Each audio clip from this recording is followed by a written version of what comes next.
How we doing, Jets fans? I'm Glenn Naughton with Jet Nation Radio, JetNation.com. Just restarting here. Looks like our mic went offline. The Jets head out to London and bring back the great stink of the 1850s, which of course was the sludge in the Thames that forced Parliament to douse their blinds in lime to try to kill the smell. Not sure if that would have worked for the Jets yesterday, but for the fans in attendance, something should have been provided to cover up for what was a horrible performance.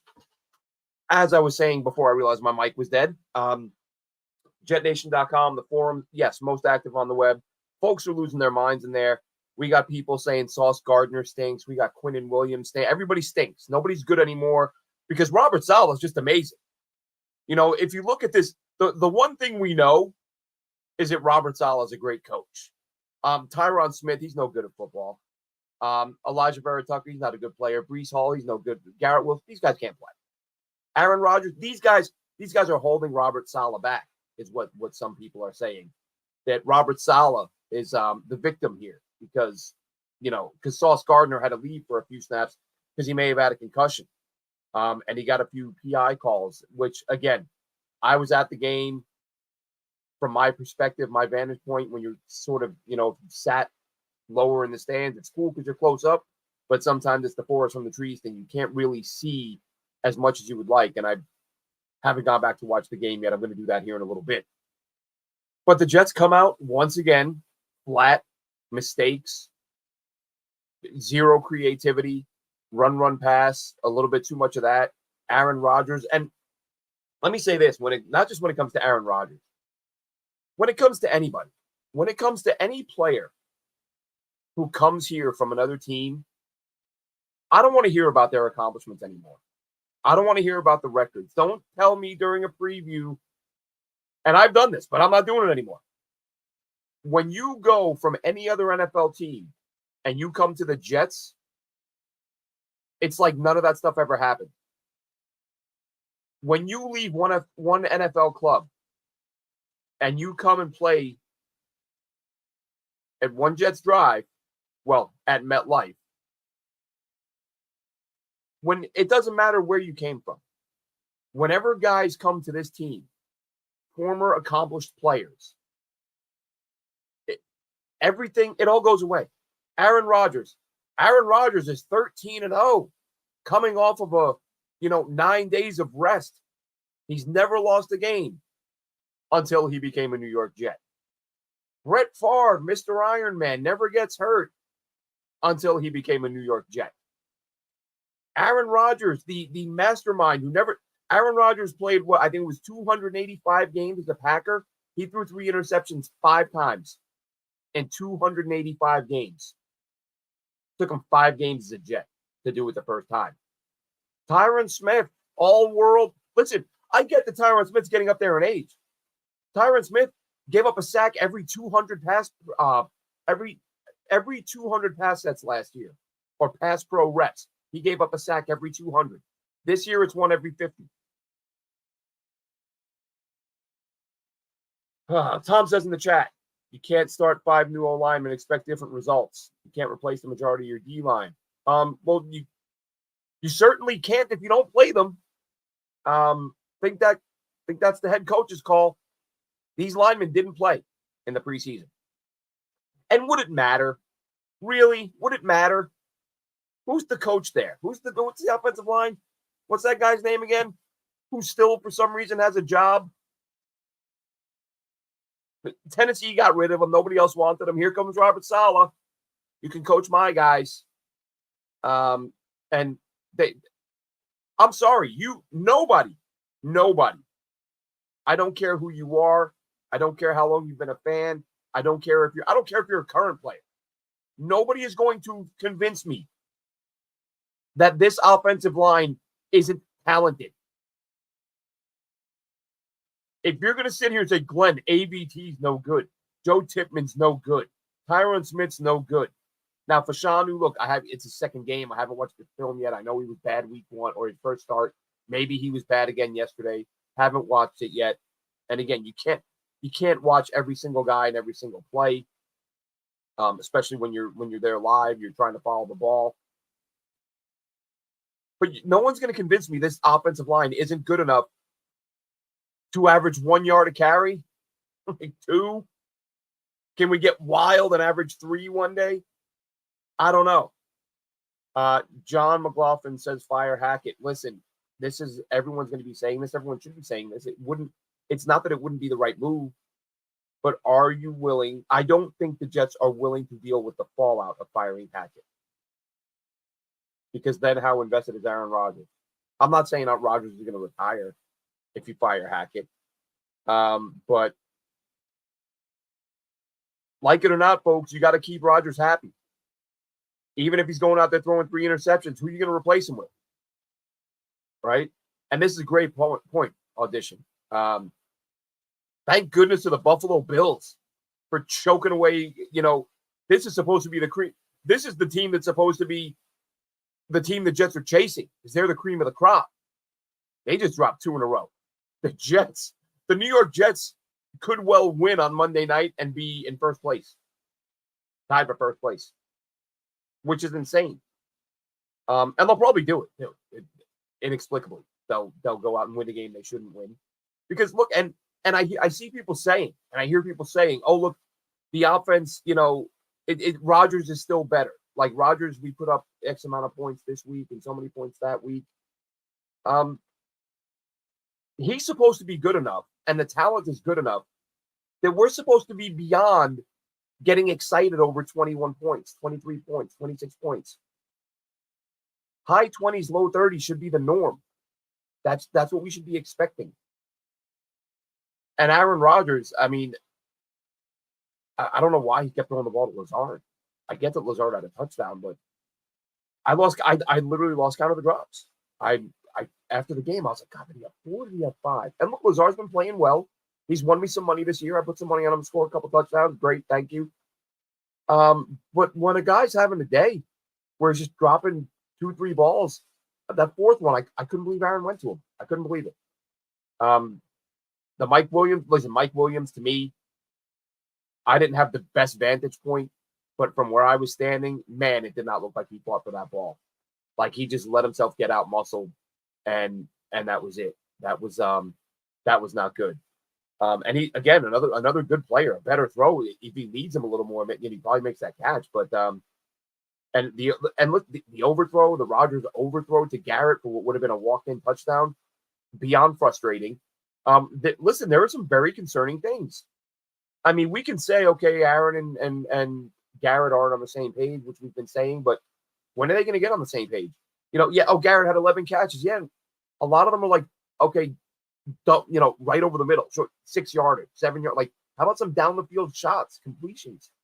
There are a lot of worrying things about this offense, but you're not. Listen, everyone's calling a fire Saleh, fire Robert Saleh, fire up. The Johnsons, I talked about this the other day. The Johnsons do not fire coaches in season. They have never done it. A few years back, and this was the example I cited. What was his name? Matt Barkley, I think it was. The guy who was supposed to be the next big thing. He was a bust. The Jets had to play the Buffalo Bills. Barkley, I think it was his first start as a Bill. And I think they got 41-10. I looked up the score, whatever it was. They got blown out with Todd Bowles as the head coach, who was supposed to be a defensive guru, who was supposed to be a guy who could, the mastermind defensive game planner who was going to shut down opposing offensive. Matt Barkley hung 40 on him. And I thought, that's it. Like, you got to fight. You just got your doors blown off by a third stringer. It may have been a primetime game. I forget. Don't hold me to that. And nothing. He kept his job. Now, we did learn later. It was reported that offseason, when the Jets did move on from Bowles, that it was after that game that the Jets started making calls to potential replacements. That was the game where they were like, okay, this guy has to go.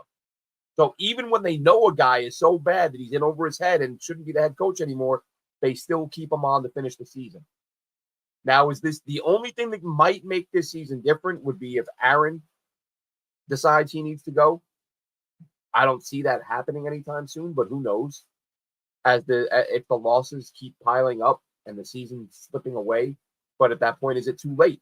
And who do you go to? It's almost not worth discussing. This would be a different story if the Jets had a proven, and I don't even mean great. I just mean a guy on the staff who could coach. I think it was the Bowles years the game I'm mentioning, because everyone was like, "Oh, you can't fire." You had Carl Durrell on the staff. He was not Vince Lombardi, but he coached and won some games at UCLA. And you were talking about maybe having a head coach take over for 6 or 7 games. Carl Durrell, who coached several years at UCLA, could have handled a few games. So the Jets, and the honest question, off the top of my head, do they have anyone on the staff who's got head coaching experience at a high level? I don't believe so. You're gonna move Ulbrich, and then who becomes the DC? Then what if the defense starts to slip? We can make that move, because the defense, listen, they played well yesterday. They look, the Aaron Rodgers pick six, the turnover where Minnesota got the ball in field goal range. That's an easy 10. The pass interference calls, I don't even want to get into. Tony says every Garrett Wilson catch was a short, easy pass. Yeah, going off memory, to me, it was. Everything was quick, short, get the ball out. Part of that is because the offensive line is a shambles right now. And again, this is why I'm saying it's on the coaching. And we can agree to disagree. But you are not going to convince me. There's no way you're going to convince me that this offensive line doesn't have talent. It's not going to happen. And if you've got talent and you're not performing, who is that on? It's on the coaches. The head coach hired an offensive line coach who was not a very, highly thought of guy. We talked about this. We've talked about his current and former players mocking him. They think he's a joke. Taylor Lewan, Mekhi Becton, Breece Hall. All these guys took shots at him in the offseason. And now we're watching a very talented group can't do anything. Dan Orlovsky, check him out on Twitter. Highlighted a play yesterday. The when they finally give the ball to Braylon Allen in what was it, 4th and 2, 4th and a long 2, I think it was. They're lining him up 20 yards in the backfield. I think 8 yards. He was 8 yards deep, I think. He's getting hit. He's taking the ball, running another yard or two with the ball. By the time he gets hit, he still needs 5 more yards. A guy comes in unblocked to hit a running back who's lined up 8 yards deep. Folks, if you're still complaining about the talent on this roster and you're not looking at what these coaches are doing, and I say it all the time. I can't say it enough. I do not pretend that I'm like, oh, I could do this. That's an easy job. It's an insanely difficult job. Every coach in the NFL has infinitely more knowledge of the game than I do. I say that. I know there's some egos. I know there's some Twitter egos and some YouTube egos, and I could do a better job. No, you couldn't. But there are some things that you don't have to be. It's like the old saying, right? I don't need to know how to fly a helicopter to know that if I see one stuck in a tree that somebody made a mistake. Right? Like I don't have to be a football coach to know that ABT and Joe Tippmann and Tyron Smith and John Simpson, maybe he's not the highest level guy, but he's better than what you had last year when you were more effective moving the ball on the ground. This is upgrades and good players across the board on the O-line, and they can't a yard to carry. I think Breece had a 10-yarder late in the game to kind of boost the numbers a little bit. But I think let's look at what he finished with on the day. I pulled it up here a second ago. 2.6 a carry. Yeah, 9 for 23, and one of them was a late 10-yarder. So it would have been 8 for 13 if not for that one run where you got a tiny little crease and you hit it. So it's not, again, and I've seen it on Twitter. I've seen it on the forums of Jet Nation. Oh, this is Joe Douglas's fault. Right? We're going to pretend these guys aren't good. We're going to pretend Aaron Rodgers doesn't know. Listen, we can say Aaron Rodgers has regressed. We can say Aaron Rodgers is breaking down. There was a moment yesterday that was more concerning to me. It was more concerning than what I saw on the field. It was at the end of the drive when the Jets, didn't complete on 3rd down, whatever it was. And Aaron Rodgers was jogging off the field, got to the sideline and jogged to the bench. He looked like a guy who was making fun of a guy who couldn't jog.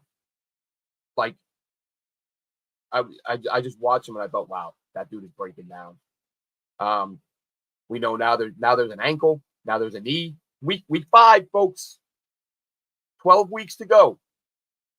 You think the 41-year-old quarterback who's already got a bulky knee and now a bulky ankle with an offensive line that can't block and can't pick up a blitz, you think he's going to just coast through the rest of the season and be just fine? I don't think so. And that's going back to last year. This offensive line just blitz them, they can't pick it up. Because there was like a 10-year-old making videos last year that were going viral, showing, Jets offensive linemen all standing around looking at each other while defenders were getting into the backfield. And sometimes you don't even have to blitz, just stunt, run a little twist, and it's complete chaos. Everybody's looking around. What do? The guy in front of me, he's like magic. He disappeared. No, he just stunted. And the dude next to you panicked, and now he's in the backfield killing your quarterback. Same old again. It ain't a talent issue. It is not a talent issue. Let's see. The Gato says in 6 seasons with the Jets, Rex Ryan went 46-50 as a head coach, 4-2 in the playoffs, led them to AFC Championship game back-to-back years. And ever since then, you're not going to get an argument from me. Listen, you mentioned Rex, right?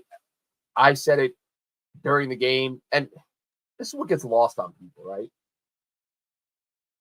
said during the game, what? And again, when you don't have the overhead view, I'm watching Justin Jefferson make catches against Tony Adams and Isaiah. I'm drawing a blank. And I'm watching this and I'm thinking, how in the world the nickel corner is built up for Michael Carter with the hamstring. Oliver. I was going to say Hodgins. Isaiah Oliver. I was messing up on Oliver. So I'm watching Oliver and Adams give up catches. And it looks to me from where, again, I haven't gone back and watched the All-22. Was messaging a little with Dylan and Chris. Dylan said he got passed off. It wasn't. But why isn't Sauce traveling with that guy? And people say to me, someone said to me yesterday on Twitter, and people have said to me in the past, that's because he's not as good as Revis. Revis traveled, Sauce doesn't. That's a coach decision. If Robert Saleh was coaching Darrelle Revis would not be traveling. Whether you want to put on Ulbrich, Saleh, whoever. This is their philosophy, and they just don't do it. It doesn't matter if teams are able to exploit and get mismatches by having their all-world receivers match up against Jet safeties. That's a bad idea. And I have people saying to me, oh, so what? The defense only gave up so many points. Okay, that was yesterday. Just because you make a bad decision and get away with it doesn't mean you're going to keep getting away with it. Is that a really good idea? Let's sit around. Let's be those people who put up a stop sign after somebody gets killed on the intersection. How about be proactive and think, what's best for this team? Sauce Gardner sticking man-to-man with the best receiver on the field, in this case, best receiver in the league, or just roll the dice, let the chips fall where they may. Sauce can stay over there and cover somebody else, and if Minnesota moves guys around, then we'll ask Isaiah Oliver to cover it, or Tony Adams to cover it. And that was my thought. I thought, man, if Rex had this defense, now look, the problem is with the offense, it might not be much better. But this defense would be a lot better if you had, or just someone. Let's not even say, and somebody who believes, put your best guy in their best guy. Again, people getting on Sauce now because he had a couple of flags. But it's not every fan, man. But some fans, it takes nothing for them to turn on a guy. Nothing. Like all pro, rough couple of weeks. Oh, that guy sucks. That guy's terrible. He's so overrated. Man, it's terrible. It's just terrible. Not the case. The saying Reed and Eccles are better than Sauce. Those guys. Although I will say, DJ Reed right now might be playing his best football we've ever seen him play as a Jet. And Eccles has proven to be a really good player. I mean, DJ has been lights out. That PI call, I think there were 2 PI calls at least one on him that was complete. I did see the replay of that this morning on Twitter, where Justin Jefferson initiates contact, shoves him, and Reed, puts a hand on him, recovers, and bats the pass away. That's absolutely insane. Quincy Williams. I was going to touch on this, John. Don McLaughlin mentions Quincy Williams demanding accountability. This is where it starts, folks. This is when you get finger pointing and fractured locker rooms and people not happy with people and players not happy with teammates. And once you start saying publicly, and I'm not saying he's wrong. I'm not saying Quincy's wrong. I'm just saying this is normally the start. When guys come out publicly and start saying we need accountability, enough of the same things, we don't need to hear the same excuses. And he's right. He's 100% right. I'm not criticizing him. I'm just saying this is where if things don't turn around in a hurry, you're going to start seeing some issues. Buffalo Monday night. Is it a winnable game? I mean, if Morgan Moses is back, shore up that right side a little bit, maybe a winnable game. Let's get Lucky Botu on there. How is Lucky Botu not active? 5 weeks ago with a hamstring. He's not, and credit to that D line too. The Jets D line, they weren't great, but there are points like there's a lot of guys.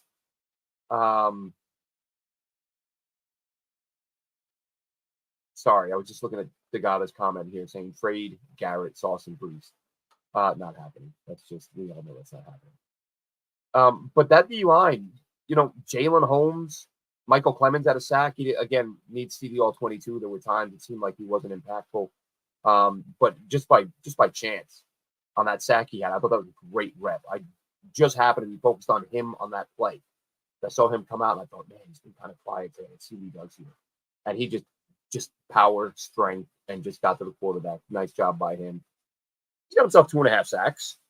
I mean, I don't think anyone expected him to. I mean, let's extrapolate that over a season. If he puts up a 7-8 sack season, that's not a bad job. But there are some mistakes from him that we see. Degoda says, tank for Cam Ward. Look, I love Cam Ward. I got the two, I don't know. I was tweeting about Cam Ward a couple years ago saying, look at this kid from Washington State. He could be special.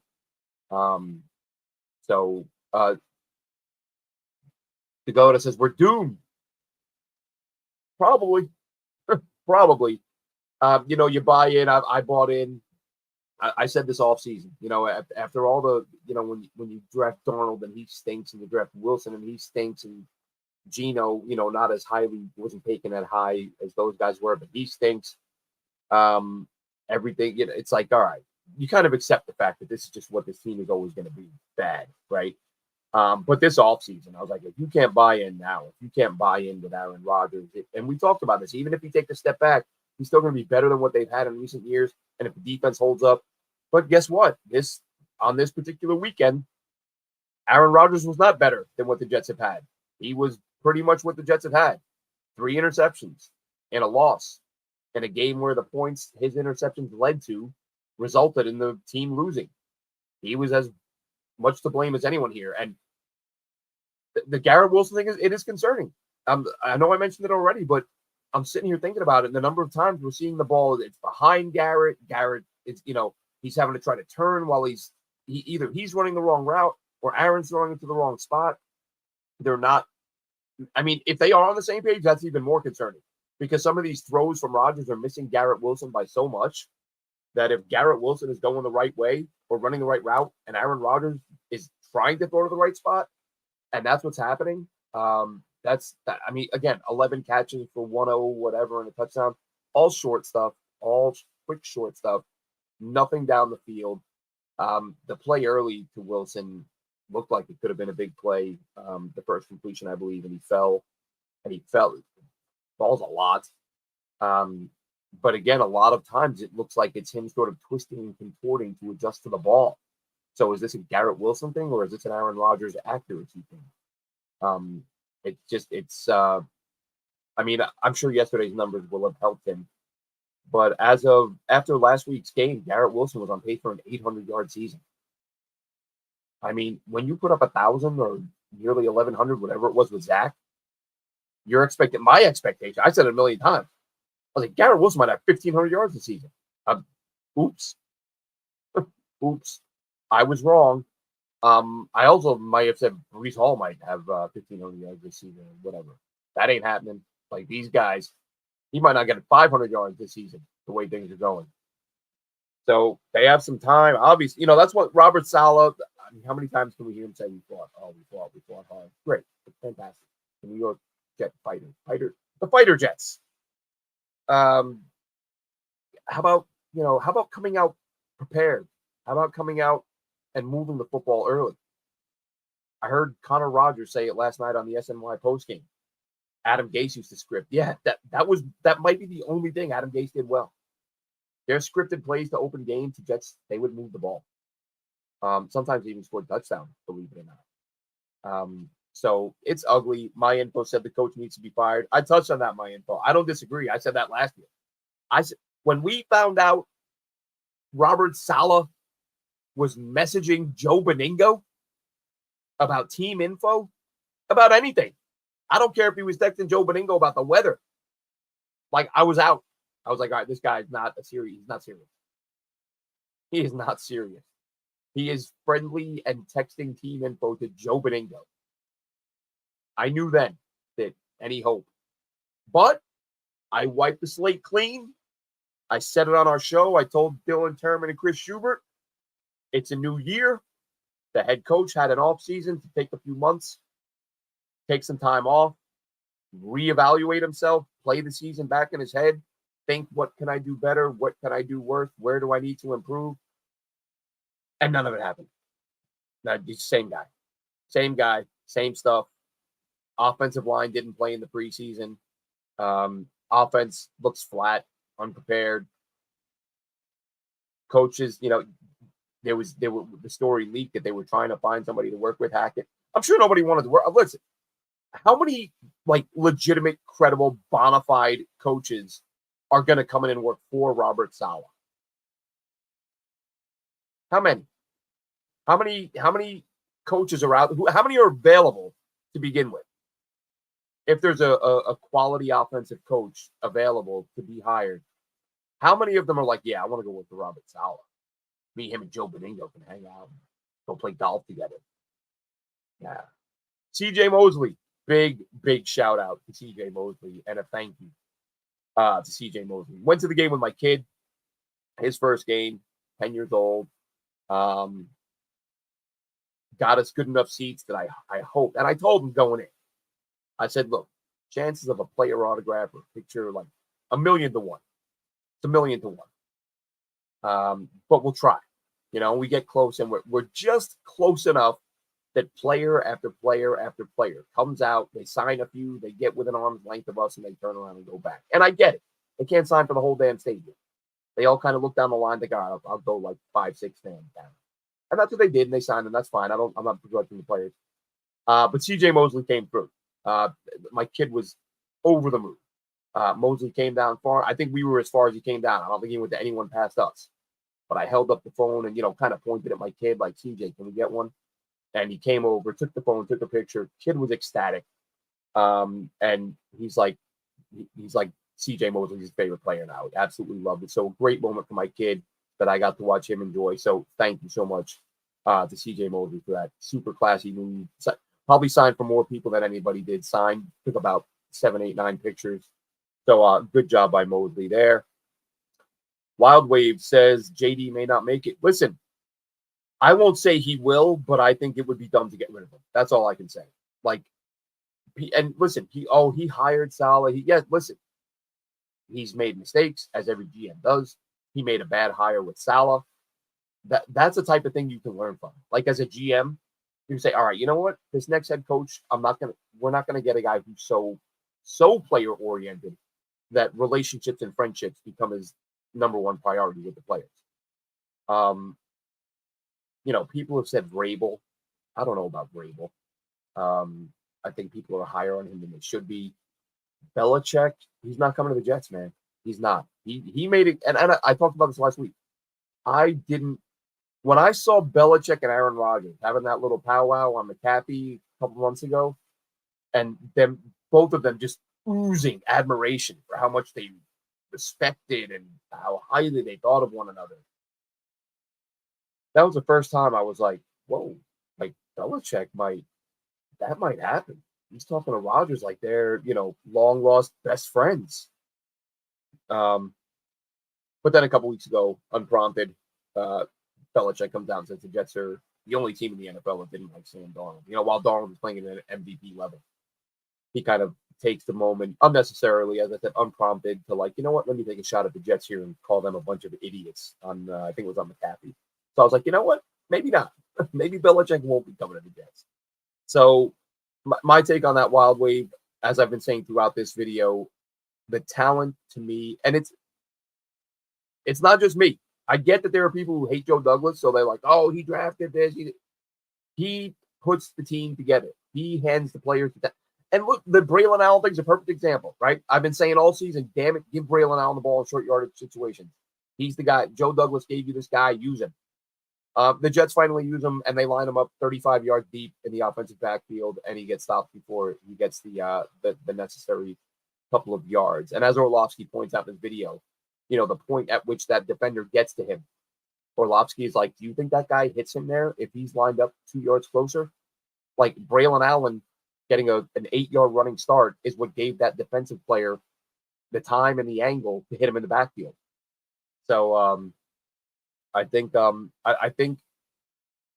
my hope is that when Saleh goes, that Woody takes account and not that the team should be getting run through the media. I hope Woody realizes he has a lot of very talented players on his roster, and Joe Douglas brought them.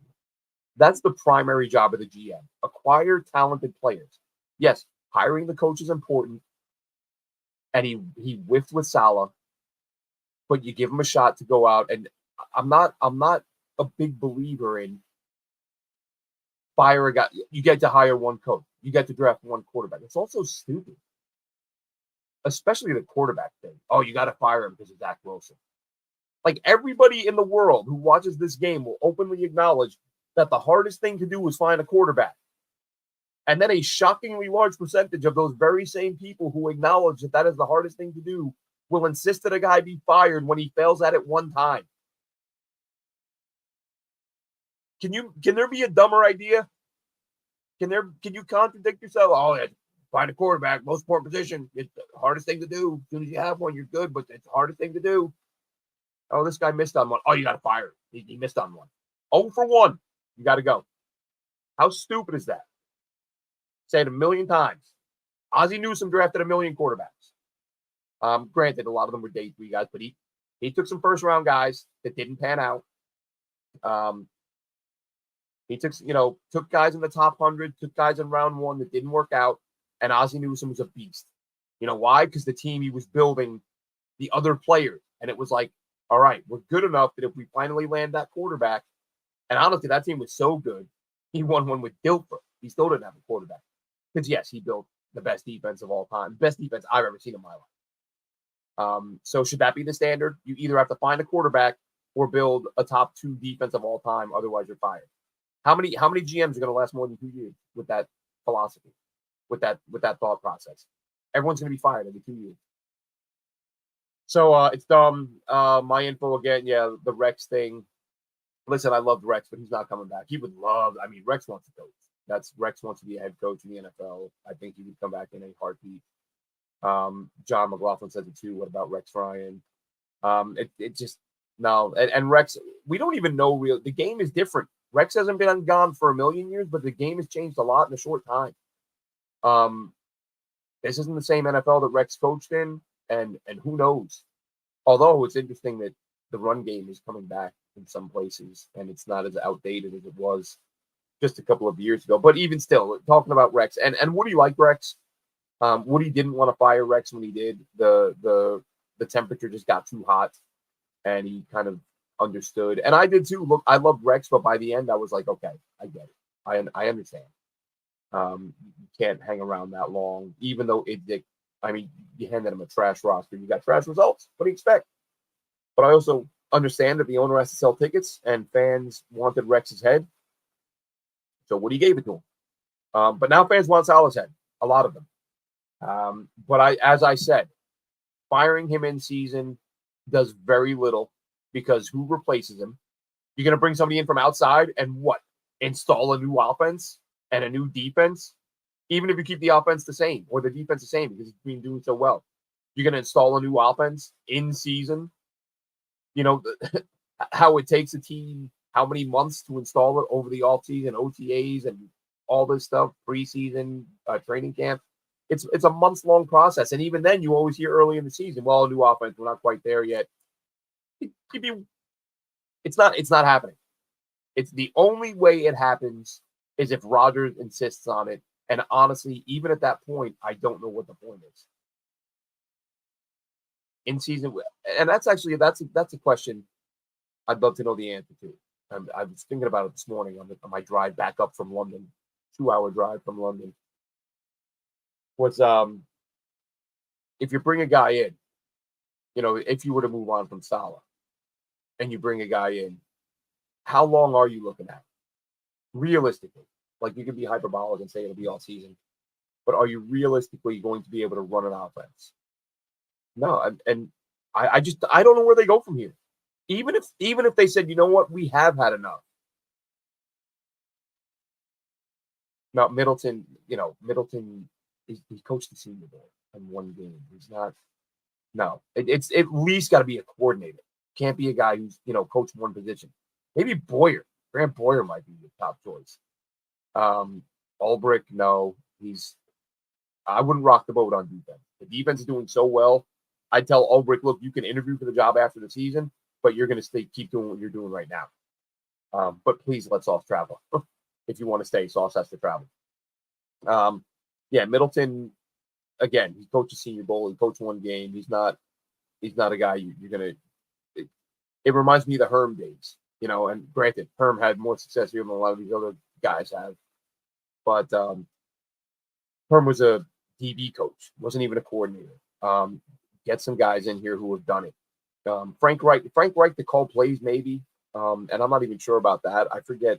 I feel like things went south for him late in his tenure, and teams caught on to him. Worked for the Raiders last year.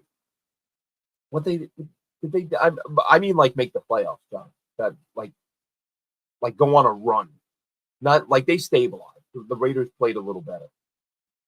And you have to realize that they went from a guy. Well, I guess it would be a similar type thing. They went from a sort of bottom floor, like low rate coach that nobody liked, and nobody, which is the difference here. Like him or not, Saleh's players play for him. They don't win, but they play for him. That wasn't happening in Oakland. So that wasn't a coaching. Well, it was coaching because it was because of the coaching, their disdain for him, that there was no effort. So the turnaround was going to be a little bit easier because they had some talent there. You could bring a guy in, and if the players woke up and decided they wanted to start playing, that alone was going to see a big return. But that was the question I was starting to ask a minute ago, and I sidetracked myself. Is how often have we seen these guys, bring in a coach mid-season and the team makes a playoff run? I'm not saying it's never happened. I just can't think of it off the top of my head. John says Pennington is coaching high school football, I believe, in West Virginia. I think it was high school. Coaching quite well. I think every Jets fan who watched Chad as a player, you looked at him and you were like, this guy is a future offensive coordinator. Like, this guy is going to be a coach. He's going to be calling plays one day just because he's such a bright guy. I would love that. I would love for the Jets to call Chad Pennington this offseason and say, hey, you want to be our QB coach and come in and work with whoever the quarterback is, because is it going to be Aaron Rodgers? I mean, it's week 5 and he's gimpy. He's going to be playing on crutches in the next week or two. So I'm not so sure Rodgers will be around next year. If you pile on the fact that he's going to be beat up and injured, he's going to be a year older and probably dealing with some level of turmoil in terms of coaching change, OC change. I think he's going to say, you know what, I gave it a shot with you guys, but the Jets are the Jets, and I'm going to roll. Garrett Wilson yesterday, 13 for 101. I think I said 11 earlier. 13 catches for 101, 7.8 per catch. Guy runs a sub 4.4, and he gets 7.8 per catch. Conklin 6 for 55. Lazard had as many catches as drops. 4 catches for 34 and a touchdown. 4 drops. Mike Williams 2 for 25. Got out muscled on that final play. That was bad. Again, I want to rewatch that because someone messaged me and said they thought it was PI. Not that it matters, but it'd still be interesting to see. Braylon Allen 1 for 15. Brees 3 for 14. Damian Sherwood, another solid game for him. Isaiah Oliver, who I mentioned earlier, had himself who had sacks. Oliver, Will McDonald got number 6. Clemens, I mentioned. Leonard Taylor, the rookie. Give it up for him.